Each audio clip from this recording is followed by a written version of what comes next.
இப்ப அந்த பையனோட வீட்டுக்கு போய் கேஸ் விஷயமா விசாரிச்சது மீடியால தெரிஞ்சிருது. உடனே பிரஸ் மீட்ல அந்த லேடி இன்ஸ்பெக்டர்ட்ட பயங்கரமா கேள்வி கேட்க ஆரம்பிச்சிடறாங்க. இப்ப அந்த பிரஸ் மீட் முடிஞ்சு உங்களுக்கு எதுக்கு இந்த தேவையில்லாத வேலை, நீங்க எதுக்கு அந்த வீட்டுக்கு போனீங்க அப்படின்னு இவரை திட்டிக்கிட்டே உள்ள வந்துட்டு இருக்காங்க. கரெக்டா அந்த டைம் பார்த்து அந்த பையனோட டிஎன்ஏ ரிப்போர்ட் வந்துருது. இப்ப டிஎன்ஏ ரிப்போர்ட் மேட்ச் ஆகல. பாத்தீங்களா, நான் சொன்னேன்ல அவரா இருக்க வாய்ப்பே இல்லன்னு, இதுக்கு மேலேயே தேவையில்லாம எதுவும் பண்ணிட்டு இருக்காங்க, இந்த கேஸ்ல நான் சொல்லாம நீங்க எதுவுமே பண்ணக்கூடாது அப்படின்னு பயங்கரமா திட்டிட்டு அங்க இருந்து போயிடுறாங்க. இப்ப அந்த ஹீரோயினுக்கு அதோட பாய் ஃப்ரெண்டுக்கு கருத்து வேறுபாடாச்சுல, அதனால அதை சமாதானப்படுத்துறதுக்காக அந்த பாய் ஃப்ரெண்டோட வீட்டுல இருந்து கிளம்பி வந்து அந்த பொண்ணுகிட்ட பேசி கன்வின்ஸ் பண்ணிட்டு இருக்காங்க. இப்ப அந்த நேரம் பார்த்து இந்த போலீஸ் ஸ்டேஷனுக்கு ஒரு கால் வருது. அந்த கால்ல ஸ்டேஷன் வாசல்ல ஒரு ரெட் பாக்ஸ் இருக்கு, அந்த ரெட் பாக்ஸ்ல ஒரு கிஃப்ட் இருக்கு, அது என்னன்னு எடுத்துட்டு வந்து பாருங்கன்னு அந்த கில்லர் சொல்றான். இவங்களும் ஸ்டேஷனுக்கு வெளியில போய் பார்க்கும்போது ஒரு ரெட் கலர் பஸ் நின்னுட்டு இருக்கு. அந்த பஸ்ஸுக்குள்ள சின்னதா ஒரு கிஃப்ட் பாக்ஸ் இருக்கு. அந்த பாக்ஸ் எடுத்துட்டு வந்து பிரிச்சா அந்த பாக்ஸுக்குள்ள அந்த லாஸ்டா இறந்து போன பொண்ணோட சில பொருட்கள் இருக்கு. அப்போதான் இவங்களுக்கு இன்னொரு விஷயமும் தெரிய வருது. அந்த பொண்ணு இறக்கிறதுக்கு முத நாள் இந்த கில்லரை பத்தி பேசி வீடியோ போட்டிருக்கோம். சோ தன்னை திட்டி வீடியோ போட்ட அந்த பொண்ணுக்கு இப்படி ஒரு நிலைமைனா அவனை பத்தி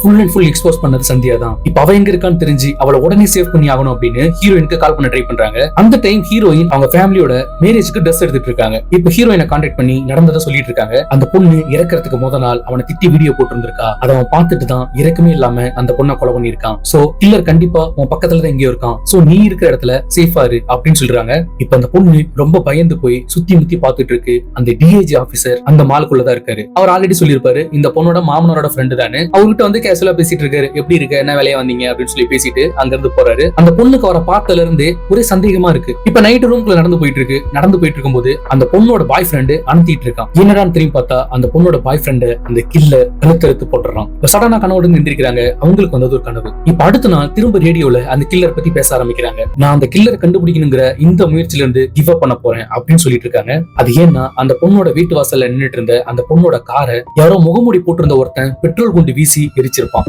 இப்ப அவன் யாருன்னு கண்டுபிடிக்க அவனை சேஸ் பண்ணி பயங்கரமா விரட்டிட்டு போயிட்டு இருக்கோம். விரட்டிட்டு போகும்போது அவன் வேகமா ஓடி போய் பக்கத்துல இருக்க ஒரு பில்டிங்ல பதுங்கிடுறான்.